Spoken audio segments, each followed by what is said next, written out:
يا أيها الذين آمنوا لا تتخذوا آباءكم وإخوانكم أولياء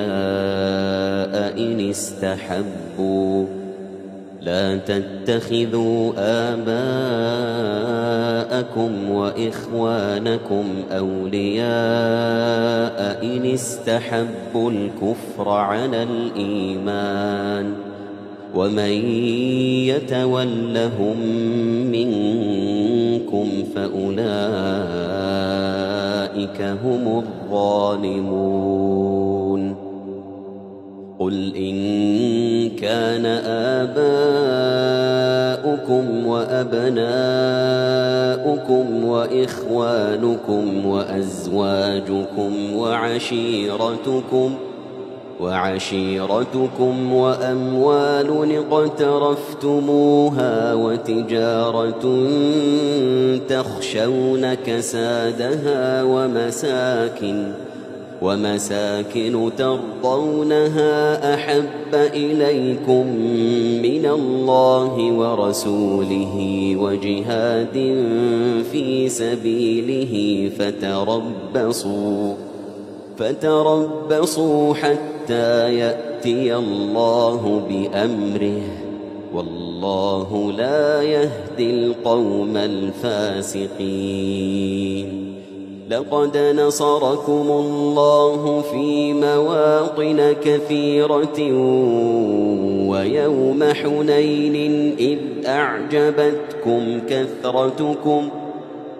ويوم حنين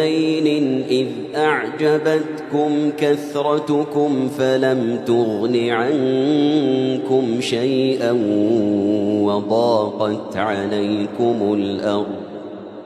وضاقت عليكم الأرض بما رحبت ثم وليتم مدبرين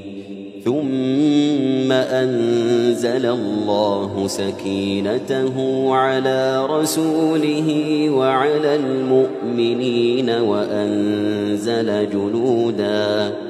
وأنزل جنودا لم تروها وعذب الذين كفروا وذلك جزاء الكافرين ثم يتوب الله من بعد ذلك على من يشاء والله غفور رحيم الحمد لله رب العالمين الرحمن الرحيم مالك يوم الدين إياك نعبد وإياك نستعين اهدنا الصراط المستقيم صراط الذين أنعمت عليهم غير المغضوب عليهم ولا الضالين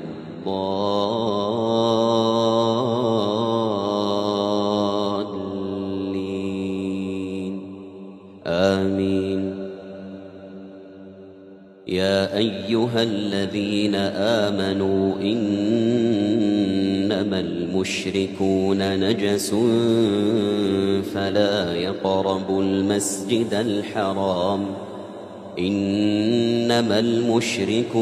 نجس فلا يقربوا المسجد الحرام بعد عامهم هذا وإن خفتم عيلة فسوف يغنيكم الله من فضله إن شاء إن الله عليم حكيم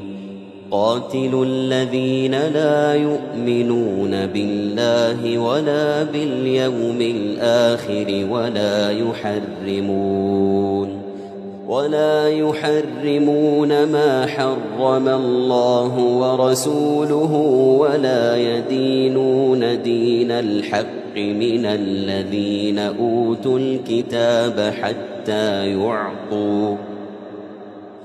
حتى يعطوا الجزية عن يد وهم صاغرون.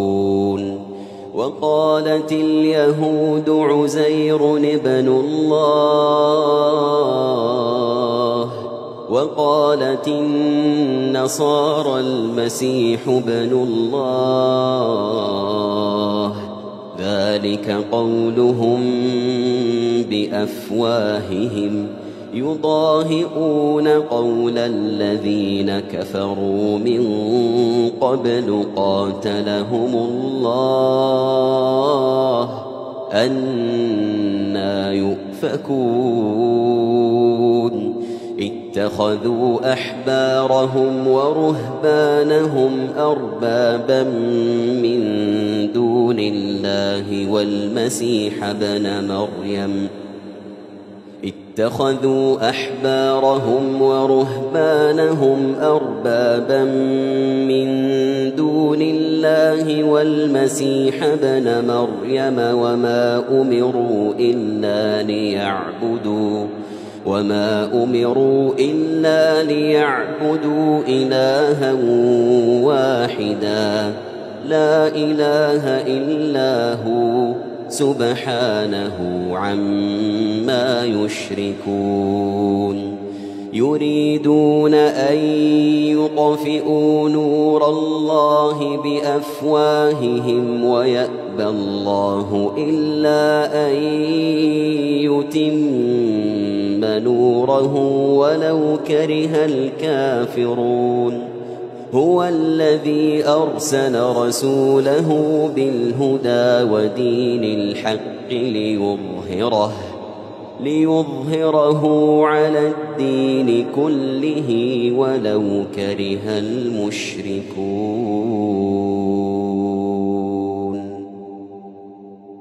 الله